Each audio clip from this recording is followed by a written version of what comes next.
We're a week into a big journey, taking our narrowboat from the Midlands towards London. We've been travelling quite intensely, but we're hoping to settle down for a couple of weeks at our next stop. We live on our boat full time, but we also have a fairly normal life day to day. We need to catch up on work and on general life stuff, and our next destination should be perfect for that. But first, we've got to get there, so let's go. Actually, first, we need to remove all this rubbish that we've got wrapped around our prop, and then we can go. Saturday morning. Christina's mostly done water. That's what I got for my birthday. I haven't even woken up and had my coffee fully and had to get stuff out of the prop, but that's fine. It's the fact that before your coffee you move at like 1/8 of your normal speed. I know. So I'm like, let's crack on. I'm and just not. It's like slow motion. That's how it's very sloth-like, I agree. Yeah. So you're like, let me just get the knife. And I'm like, oh my God. We're on the move now. I'm caffeinating. Andrew's caffeinating. We're going to do some locks. I think it's 5 hours today. Enjoying your birthday? I'm having a lovely time. It's a beautiful day. I do need to put some sun cream on, which I haven't done yet, so I'm going to burn to a crisp. I think I might actually have heat rash from yesterday. One day of it being warm, and I do think I have a bit of a heat rash. But we moved. Told you one thing. He didn't write the song. Oh. He didn't write the lyrics. Oh. He didn't. It was like a thing that someone else wrote, and he thought it would make a really good song. I read it just the other day in The Guardian. Anyway, we're nearly there at the first lock. Then it'll be the beautiful Marsworth Reservoir, a set of locks, and then we trundle on. Just after that first lock, Andrew found someone's t-shirt floating, which he obviously quickly rescued. All in a day's work.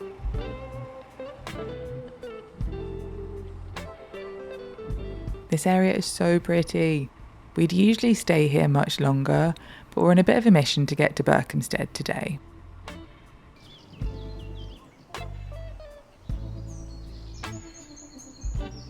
What we learnt very quickly on this journey is that Saturday is perhaps not the best day to be cruising around these parts. It's very busy and super popular with canoeists and paddleboarders, and while they have every right to be here just as much as we do, they also scare the bejesus out of me. They always seem to act completely erratically around big boats, like zero self-preservation. It stresses me out. Maybe I'm just jealous because they look like they're having a really relaxed time while I'm super on edge trying not to kill any of them. Now, if you saw my previous vlog, you would have seen a very posh duck. This time, it's a whole posh duck family. The gentleman duck is the more colourful of the two, and the lady duck has the very elegant, quiet luxury plumage. The fact that this is our second sighting of posh ducks in 2 days is surely a sign that we're in a quite posh area. I'm not saying that they're importing these ducks for the aesthetic or anything, but these just have the look of a duck who is intimately acquainted with a Gale sourdough. They keep the kids on incognito. Yeah, so people don't steal them. If you knew they were that cute, you'd be like, I'm going to nab one and raise it as my own. Fun fact, I'm not actually in gear right now. Tell us what's happening. I've just had a quick shower, and actually I could have taken a long shower because we've had plenty of time. We're now stuck behind a very large wide beam who either can only or want to only move at the slowest speeds possible. So actually it seems that our tick over speed is faster than what they're moving. So I'm not actually now in gear, I'm just floating along in the wake of their very large boat. And just to say, I did talk to the guy on the lock. He seemed lovely, but it does seem like the logistics is that our tick over is faster than they are going at the moment. So it's a bit of a logistical It's a bit of a issue. nightmare, to be honest, because they are going so slowly and we have like 15 locks ahead of us. So every single one of those locks is going to be in the wrong way and they're going to take a really long time to do it.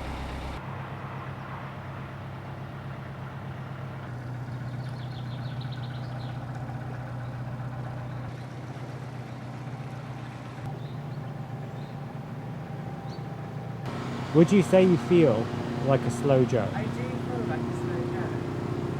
I feel like a reversing Joe.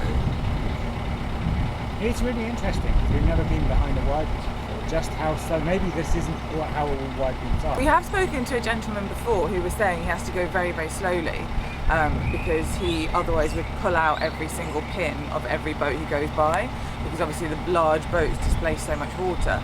But I didn't imagine it would be this slow actually. I thought it would be kind of a tick over speed. I didn't think we'd have to actually keep reversing.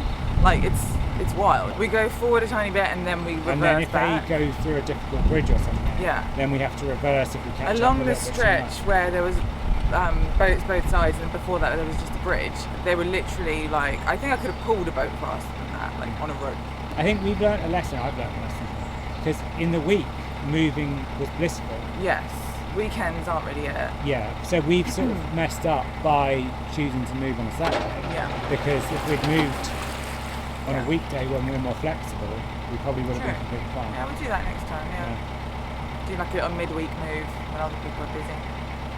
Lesson learned.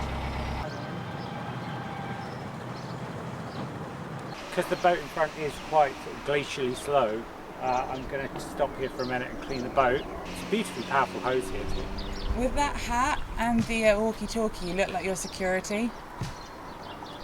I don't know what to say, bravo. You do.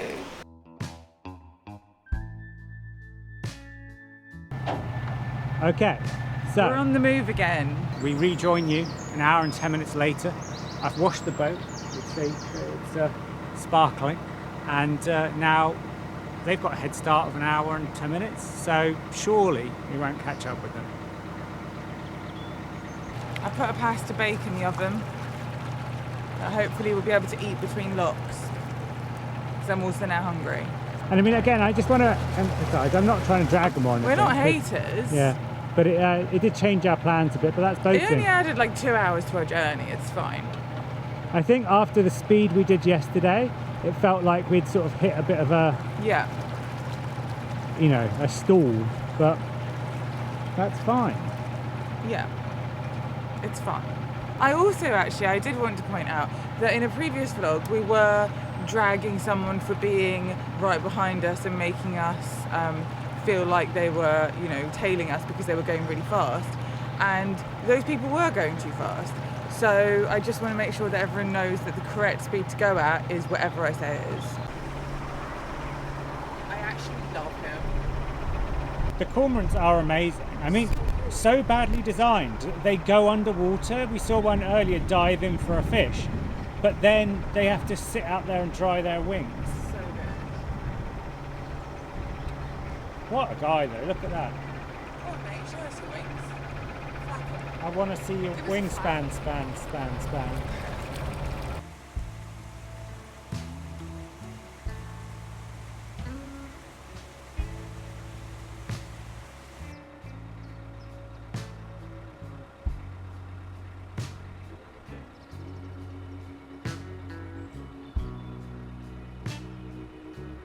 Something's coming to the getting little crabs or some kind of like something of that ilk out of the canal and then bringing them to the rocks and cracking them open. Who would do that? Something resourceful, but I don't know, and I would also like to know. Look, loads of it. Something clever.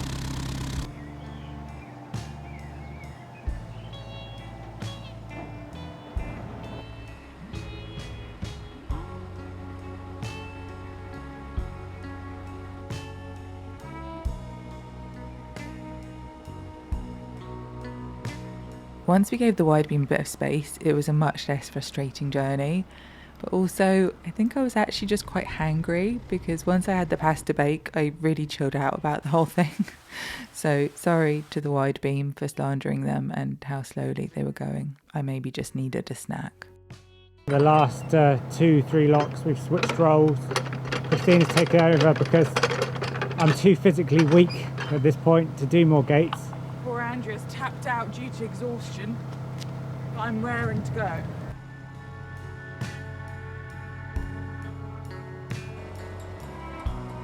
What's quite noticeable is just directly after cleaning the boat and giving it a really good wash down, how many people say to you, lovely boat. So that's really inspired me to get a wax buffer and some wax and give it a really good spruce up, and obviously we were planning to do our touch-ups on the hull and everything anyway, so that could be quite therapeutic.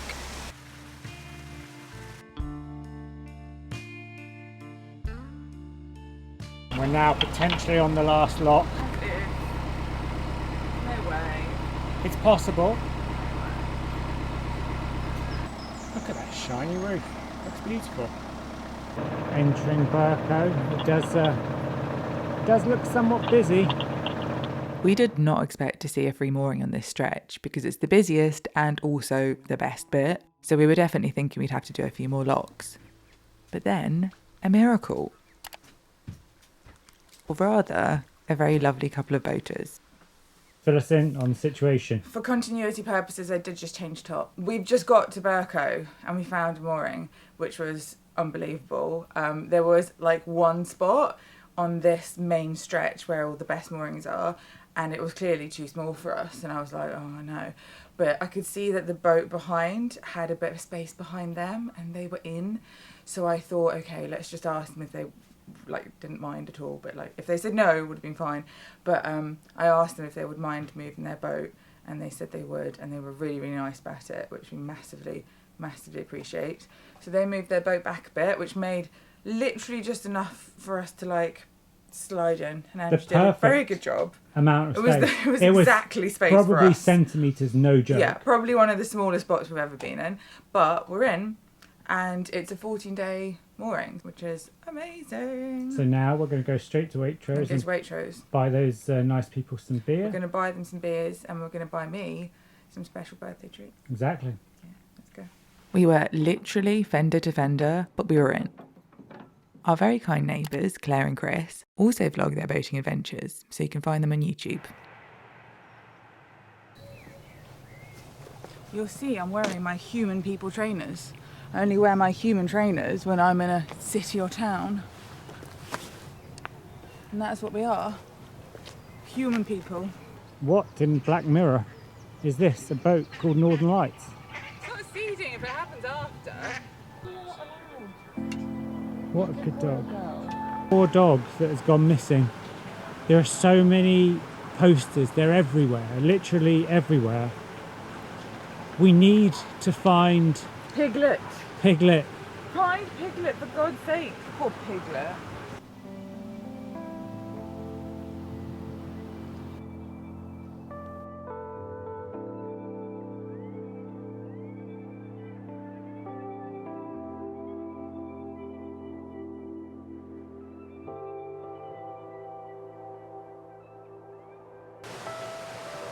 Yeah, that pub is steaming. Isn't there something about here being the most pubs? I'm not sure. The most pubs in a place. I'll have to look this up.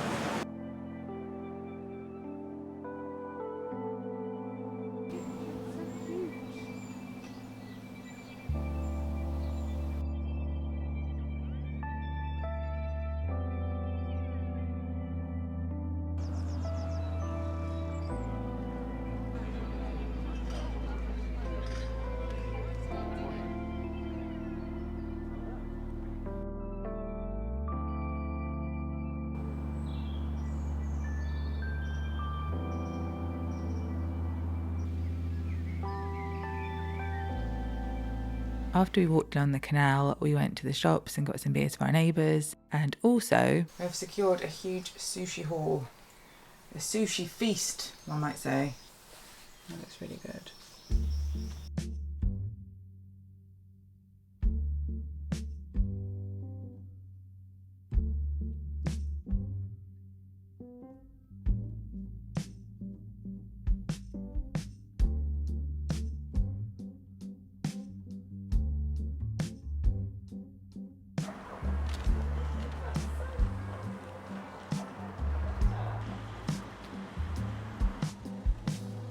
As well as being a really picturesque bit of canal, the visitor moorings are basically in the town centre, which is super convenient. And the town is so lovely. There are loads of gorgeous old buildings, which are now bougie independent shops. And there are a couple of great bookshops.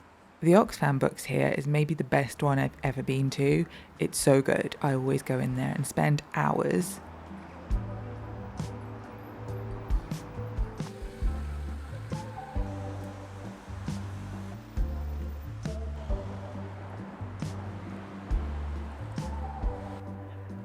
There are loads of nice restaurants and coffee shops, and yes, there is a Gales. If you don't know the significance of a Gales, it's an artisan bakery and coffee shop that's become kind of a barometer of gentrification in an area. The media has called it, somewhat dramatically, the Gales effect. The idea is basically if a Gales pops up in your neighbourhood, the house prices are about to go up.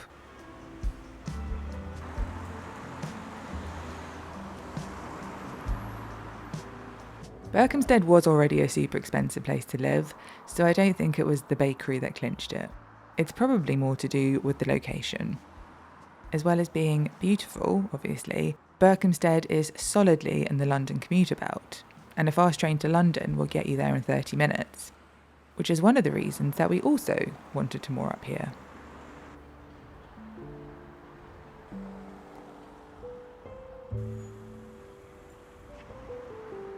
We were still dithering about taking the boat into central London. It maybe doesn't seem like a big deal, like why are we so undecided? But we really just weren't sure because we wanted to do it. But at 70 feet, we're quite long for a narrowboat, so how the hell would we ever find a mooring? And then of course we were worried about security and all of those other logistics. Would it even be fun? Would it be worth it? Because we don't need to be in London, this is optional.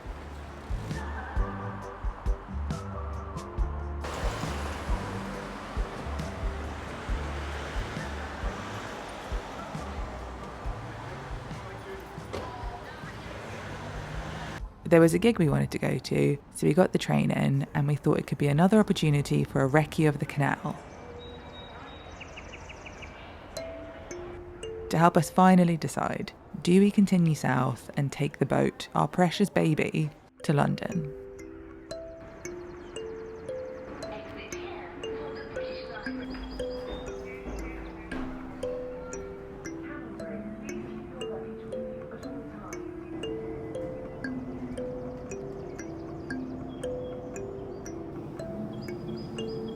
We're on the overground, having a day out. We're going to New Cross. I've been to New Cross in years.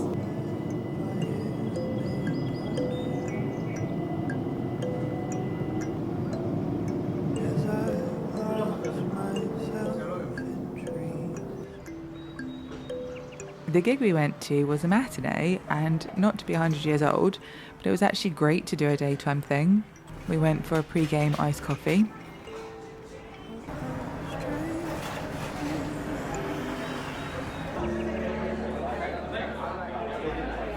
Thanks for coming to hang out on a Sunday afternoon. Hello, again. Friend of a friend, so let's get high tonight. Try not to cry about the bad, the good, the way we are. The time we tried to steal that car last June.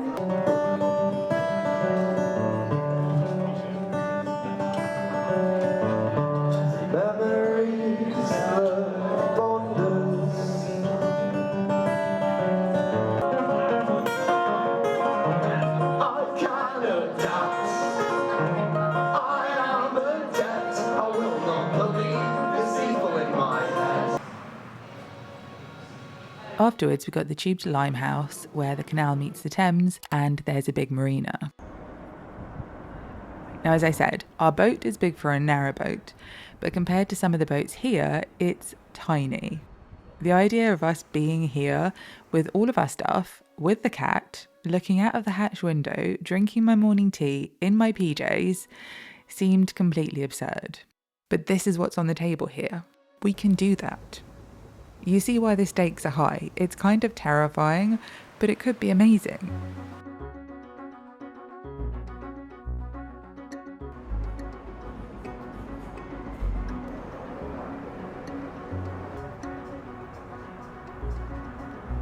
What are you? So little echo calls to say they're here. Why do they have no fear of people? Because they live in London. Yeah, exactly. Oh.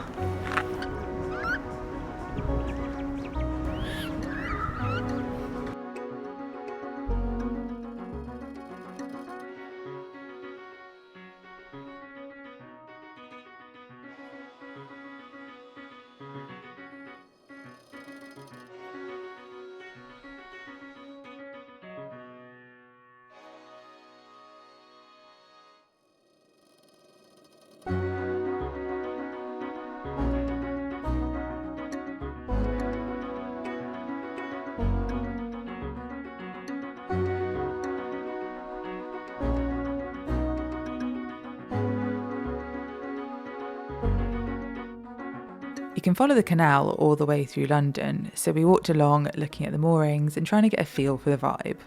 We've been here before, obviously, but I've never paid that much attention to what the mooring situation was like from a boater's perspective.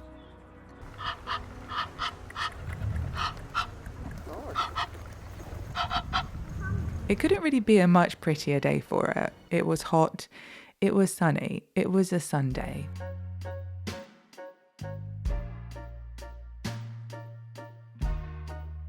Everyone was chilling on their boats, loving life. If you went to view a boat in these kinds of conditions, you would not stand a chance. You would buy that boat. This is the kind of day that gives people the idea to live on a boat in the first place.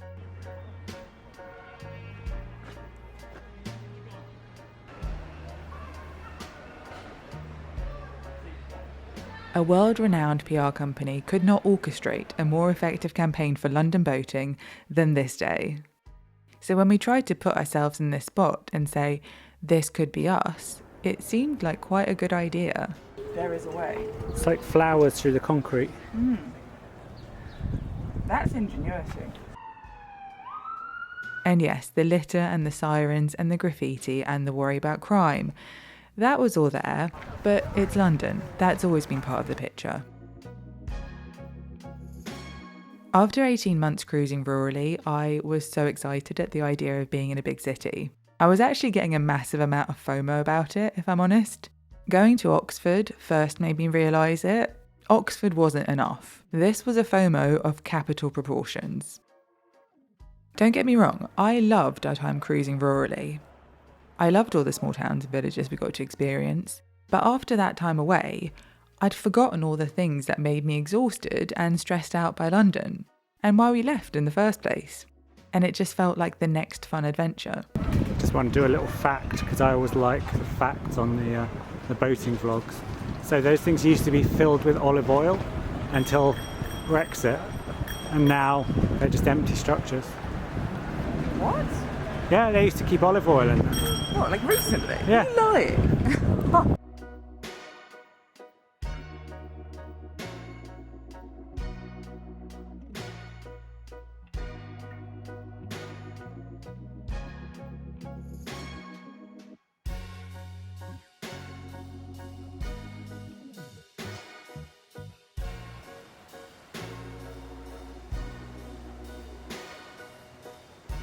London on a sunny Sunday can be a very dangerous thing.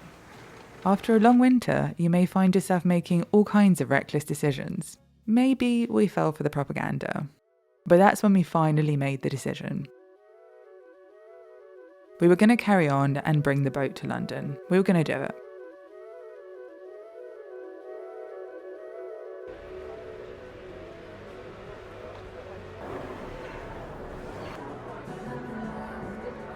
The logistics were still somewhat mysterious, but everyone else seems to have figured it out, so we could too. After all, we could always turn around and leave again if we didn't like it. That really is the major benefit of being able to move your home.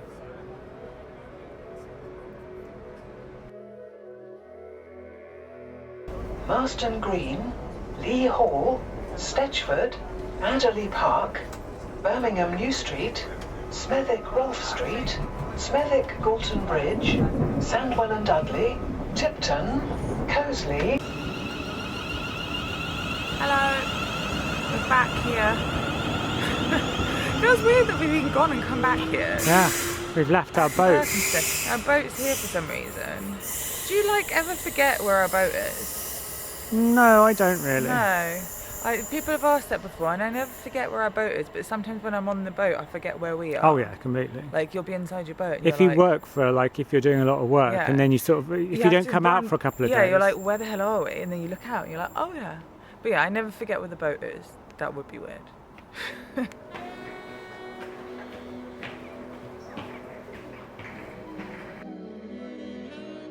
Late night in Berkhamsted. Very peaceful. So that's the plan. We're carrying on and we're going to London. This is the furthest south we've been on the boat so far, so from here, everything is going to be new to us again. If you want to come along, I'll see you next time. Thank you so much for watching, and a huge thank you to my patrons. I'm able to spend more time working on these videos because of you, and I'm incredibly grateful.